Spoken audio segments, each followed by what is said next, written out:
Es una alegría tremenda poder saludar a cada persona que se une a esta conversación hoy. De verdad, siempre es un privilegio tener este espacio para sentarnos casi como si estuviéramos compartiendo en la mesa de la casa y reflexionar sobre lo que el Señor nos está hablando como comunidad. Así es, una bendición muy grande y un gozo inmenso poder sumarnos a este tiempo de reflexión con un espíritu calmado, analítico y, por supuesto, lleno de alegría. Totalmente. Bueno, vamos a desempacar esto que tenemos hoy, porque el domingo 22 de febrero del año 2026 vivimos un tiempo verdaderamente poderoso en nuestra amada Iglesia Bautista de Ñuñoa. Fue un mensaje de esos que confrontan nuestra comodidad, pero que al mismo tiempo traen un abrazo de consuelo gigantesco. Claro, hoy tenemos la hermosa tarea de profundizar en esa predicación entregada por nuestro pastor José Miguel Troncoso. Un mensaje que llevó por título una frase muy cotidiana, pero tremendamente profunda. El título fue Justo Ahora. Justo ahora.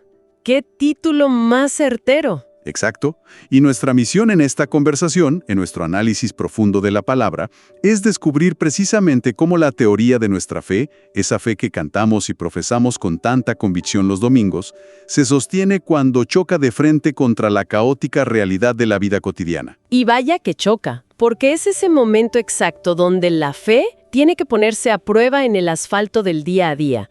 No en un escenario ideal, sino en medio del barro, de la confusión. Por eso mismo, para quienes nos escuchan, queremos plantear una pregunta para fomentar la reflexión en nuestras redes.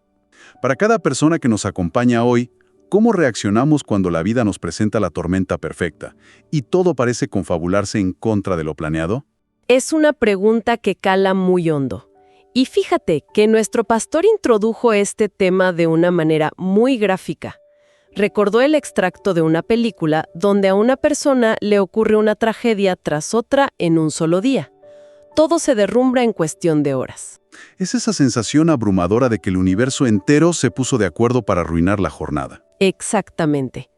Pero lo que hizo que este mensaje fuera tan impactante, tan real, fue cómo el pastor conectó esta ilustración con su propio testimonio, de una manera muy vulnerable frente a nuestra congregación. Es que no hay nada más poderoso que un líder mostrando su humanidad de esa forma. El testimonio fue sobrecogedor. Sí, nos compartió cómo sus anheladas vacaciones, ese tiempo que uno espera todo el año, se vieron abruptamente interrumpidas por situaciones críticas. Hablamos de tener que acompañar a una familia tras un atentado terrible. Situaciones de un dolor inmenso. Así es. Luego, enfrentar crisis matrimoniales de hermanos que requerían atención pastoral urgente. Sumado a eso, el fallecimiento completamente inesperado de un joven.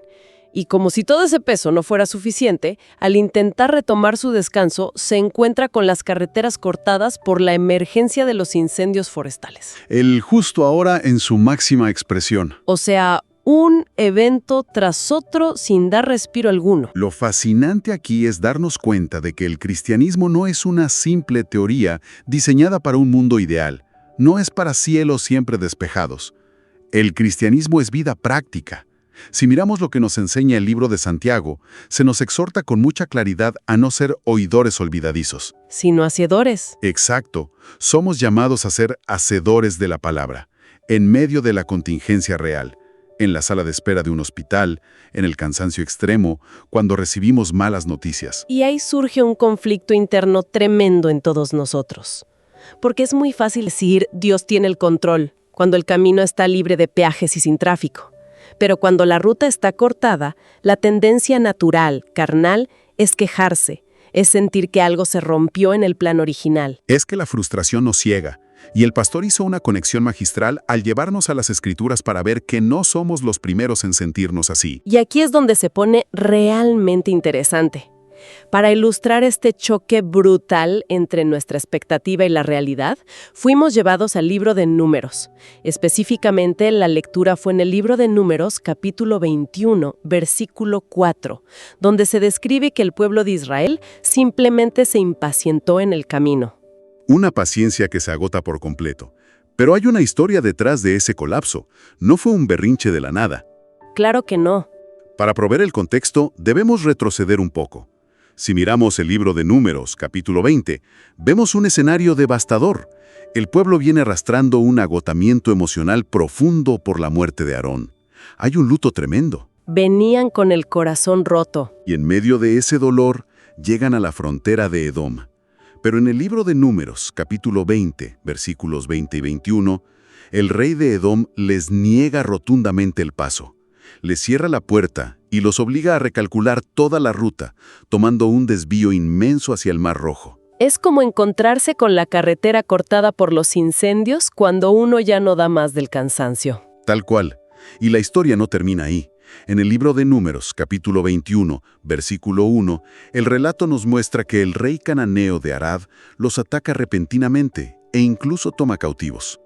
Entonces, hay luto, hay rechazo, un desvío agotador y un ataque violento. Cuando leemos que el pueblo se impacientó, cobra todo el sentido. Es sobrecogedor verlo así, porque es fácil juzgar al pueblo de Israel hoy, pero si nos ponemos en sus sandalias, la reacción es profundamente humana. Este cambio de ruta forzado nos hace cuestionar a los líderes y a Dios mismo. Sentimos que es un retroceso. Empezamos a dudar de la bondad de Dios. Exacto. Pero lo confrontacional del mensaje fue recordar que Dios seguía guiando a su pueblo mediante la nube. Incluso en ese desvío indeseado, Él nunca perdió el control. Esa es la tensión constante de la vida de fe. Y eso nos lleva al peligro de la queja. En el libro de Números, capítulo 21, versículo 5, la Escritura señala cómo el pueblo comenzó a hablar contra Dios y contra Moisés. Se quejaron amargamente del desierto y de la comida. Llegaron a despreciar la provisión celestial. Así es, y hacemos un paralelismo directo con el libro de Éxodo y las aguas amargas de Mara. En ambas situaciones vemos que la naturaleza humana tiende a la ansiedad y a la murmuración cuando el escenario cambia. Olvidamos muy rápido. Pero en medio de esa fragilidad, rescatamos el mensaje de esperanza que nos dio el pastor. La identidad de quienes creemos en el Señor no se basa en autopercepciones temporales, sino en saber verdaderamente quiénes somos en Cristo. Una verdad inamovible. Como decía esa alabanza tan hermosa que cantamos en el culto, sé quién soy yo.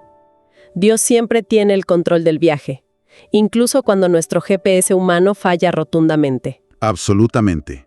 Y sobre esto, queremos leer en los comentarios de nuestra congregación la siguiente reflexión. Sí, la pregunta es, ¿cuando Dios cambia abruptamente una ruta que ya estaba planificada, se mantiene firme la confianza en su dirección o aparece la impaciencia, como le ocurrió al pueblo en el desierto? Una excelente pregunta para evaluarnos. Ahora, si conectamos esto con el panorama general, debemos aterrizar este sermón en el día a día. Por eso, proponemos 3 acciones o recomendaciones concretas para esta semana. Necesitamos esas herramientas. ¿Cuál es la primera recomendación? La primera es reconocer conscientemente el control de Dios en los imprevistos. Cuando ocurra un momento de justo ahora, ya sea un retraso o una mala noticia, la invitación es hacer una pausa intencional. Bajar el acelerador y declarar verbalmente que Dios tiene el control de ese cambio de ruta. Hacer esa pausa requiere un nivel de dominio propio tremendo. Requiere someter la reacción a la verdad de la palabra. Y eso nos lleva a la segunda recomendación, que es cambiar la murmuración por memoria. ¿Qué concepto más potente? Cambiar murmuración por memoria.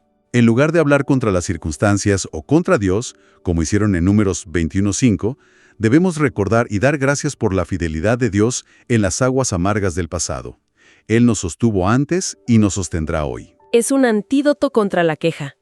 Y me imagino que la tercera tiene que ver con vivir esto a diario. Exactamente. La tercera es bajar la teoría a la práctica. No separar la espiritualidad del domingo de las crisis del lunes. Enfrentar los problemas laborales, familiares o académicos, sabiendo que la fe se fortalece al ser probada en el mundo real. Son 3 recomendaciones sumamente prácticas. Reconocer su control, cambiar queja por memoria y vivir el domingo en el caos del lunes. Y esto levanta una pregunta importante para reflexionar en casa y compartir en nuestras redes. De estas 3 recomendaciones prácticas, ¿cuál es la que requiere más atención y oración en este preciso momento de la vida? Sin duda, todos tenemos un área donde debemos trabajar más. Entonces, ¿qué significa todo esto a la luz de la eternidad? A veces, pensamos que los desvíos y los obstáculos son interrupciones en el plan de Dios, errores en la ruta. Una percepción muy limitante. Pero quizás, en su soberanía infinita, ese desvío no es un error. Quizás es exactamente el camino principal que Él diseñó para formar nuestro carácter, para hacernos más parecidos a Cristo. En el reino de Dios, el desvío suele ser el taller del alfarero. Qué verdad más reconfortante para el alma fatigada. Damos inmensas gracias a Dios por este tiempo de edificación en su palabra. Enviamos ricas y abundantes bendiciones a cada persona que escuchó esta reflexión hasta el final. Que la paz del Señor inunde sus hogares. Nos despedimos de forma muy amena y fraternal. Tengan la certeza de que seguiremos en contacto la próxima semana. Y para finalizar, extendemos una invitación muy cálida y gozosa a congregarse de forma presencial todos los domingos en nuestra amada Iglesia Bautista de Ñuñoa. Recordamos con mucha alegría que retomamos nuestros cultos habituales, en 2 horarios, a las 9 de la mañana y a las 11:30 de la mañana. Nos vemos allá.